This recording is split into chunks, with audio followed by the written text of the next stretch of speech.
Perspective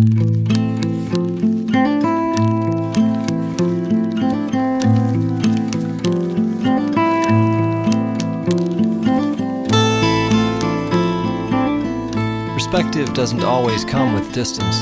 Sometimes it's there, just a breath away.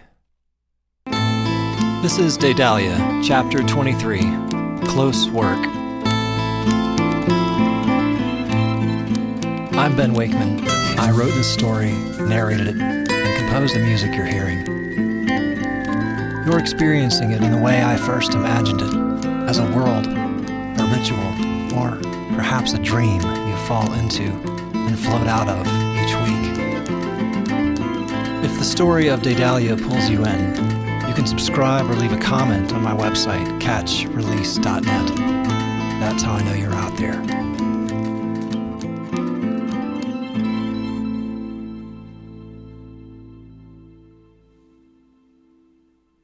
Previously, Marabelle returned from North Carolina to find Kelly frayed and overcompensating.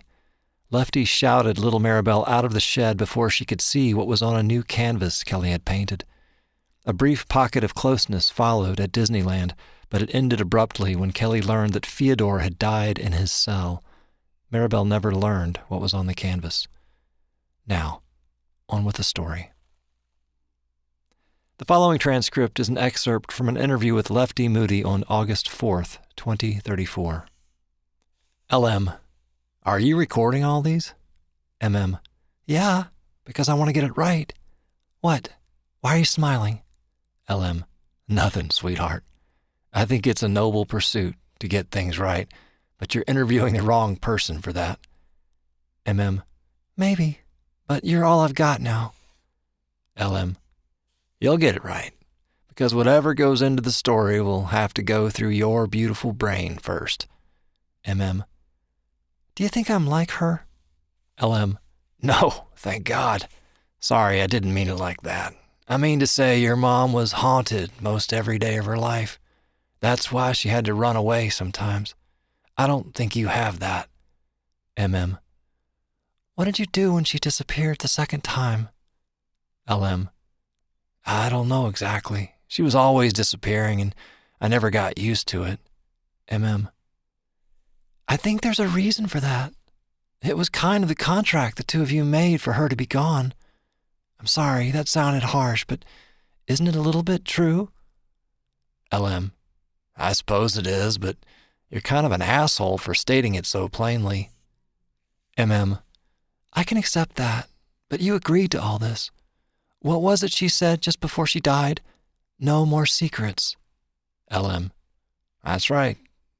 Why do I get the feeling this is going to be an interrogation? I can see there's something you want to ask me, so just spit it out. MM: Greta, she started showing up a lot when I was 10. You were with her, weren't you? She wasn't just a business associate. LM: Why do you need to ask a question you already know the answer to? MM: I need to hear you say it. I need to understand. LM: It didn't start out that way. In the beginning, Greta was just someone who showed me the ropes of the art world. But when your mom left a second time, something kind of broke. I really wasn't sure she would come back. I was pissed at her and I was lonely. You remember it was just me and you for months, right? MM: Yeah, I remember. Did Kelly not say where she was going? LM: No, she didn't. These things were never debates or even conversations. When she reached that point, I understood she was drowning and there was nothing I could do except give her space. MM: It was more than a year, right? She missed my 10th birthday. I remember her gift showing up in the mail and I didn't want to open it. LM: I'm not sure it was that long, but you're right about your birthday. The gift sat on the floor of your room for months. You wanted me to give it to Maria's niece. MM: So, Greta? LM: Greta was my escape. Your mom had hers and I had mine. Jesus, this is kind of horrible to dredge up. Were you really just 10? You always seem so much older. You just took everything in stride. I'm sorry. MM: It's fine. Ancient history now. Please tell me about that time period. I want to understand what you were both going through. LM. I can tell you the facts, but I'm not going to go into details about my affair with Greta. You're a grown person. Use your imagination.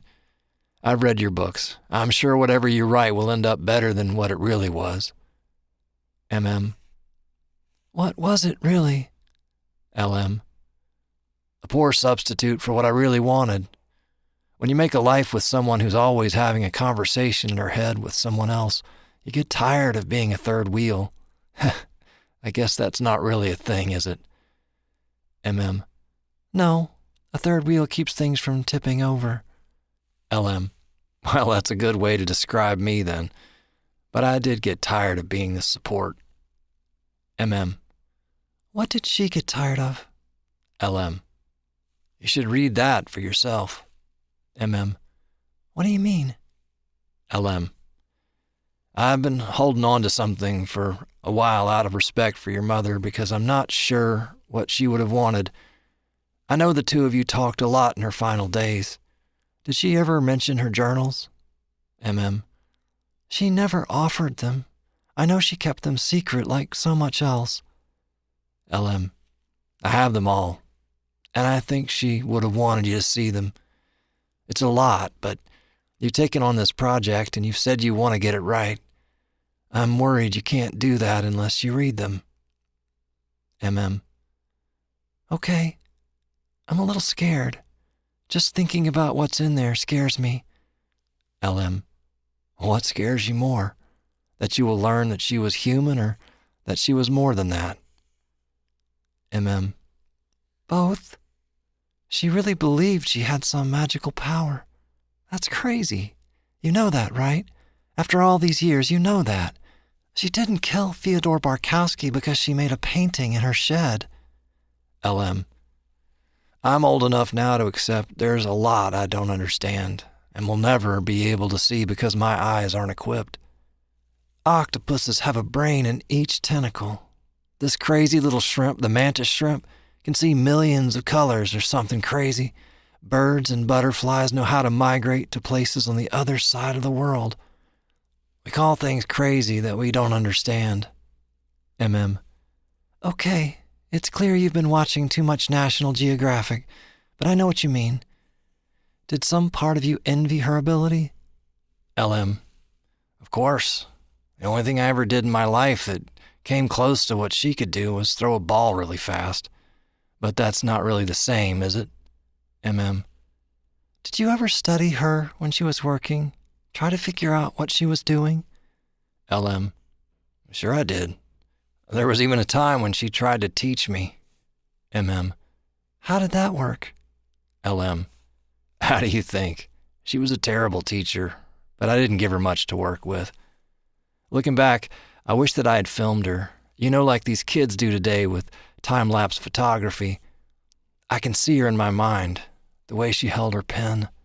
There were times when I would sit in the studio and just watch her work. She would forget I was there. Her hand would be moving so fast with such purpose and certainty, making tens of thousands of choices in an hour with each tiny stroke of her pen. It's like she was that octopus I talked about earlier with a separate brain in her hand. You realize she started to draw with her left hand because her right would cramp too much? You know how hard that is? I saw a video the other day of one of those machines. What are they called? They have a little nib that shoots out plastic and they can make these incredibly complex objects. MM. You mean a 3D printer? LM. Yeah, that's it. That's what it was like watching her work. Most artists work for a while and then step back from the canvas to get the full perspective. I'm sure she must have too, but I don't remember that being part of her process. How do you explain that? How do you explain what she was able to create without at least stepping back to see the whole thing once in a while? MM. I don't know. It's one of the many things I want to understand about her. When I read about all these people who are scholars of her work, I get jealous, like they know her better than me. Isn't that ridiculous? LM. They didn't know your mother, sweetie. They study her work and see what they want to see. She was hard to know. I'm not sure if she really even knew herself. I know how much she loved you, even if she didn't always know how to show it. I'm going to give you the trunk of her journals. Maybe that'll help. M.M. Have you read them? L.M. I've tried, but it's just too painful for me now. M.M. You don't think she'd mind me having them? L.M. I don't think so. I think she wanted to be known, don't you? It's what we all want, to be known, especially by the people we love. M.M. It's funny, the whole thing. I mean, there's probably very few people on the planet who haven't seen her work at this point, and literally none of them knew who she was, even though they think they did. You created this placeholder for her, and people could just fill in the blank. L.M. Yeah, I guess that's something people need more than I ever anticipated they would. M.M.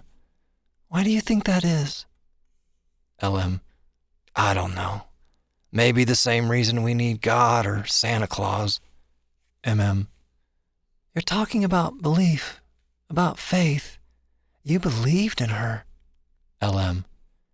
I did, but I also knew the real person, just like you did. She wasn't an idea. She wasn't a witch. She was my partner, my wife, your mother. What? What did I say? M.M. Nothing, Dad. I don't know. I'm just so sad because I feel like I always missed her, like she was more an idea than anything else to me. I wanted more.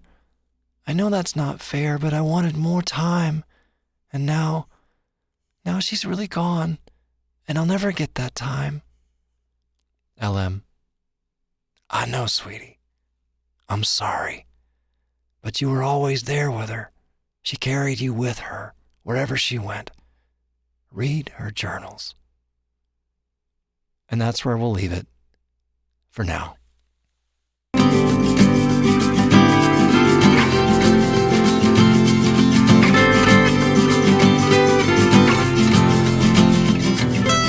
If this chapter stayed with you, I'd love to hear what lingered. Please leave a comment or share it with someone who likes the long way into a story.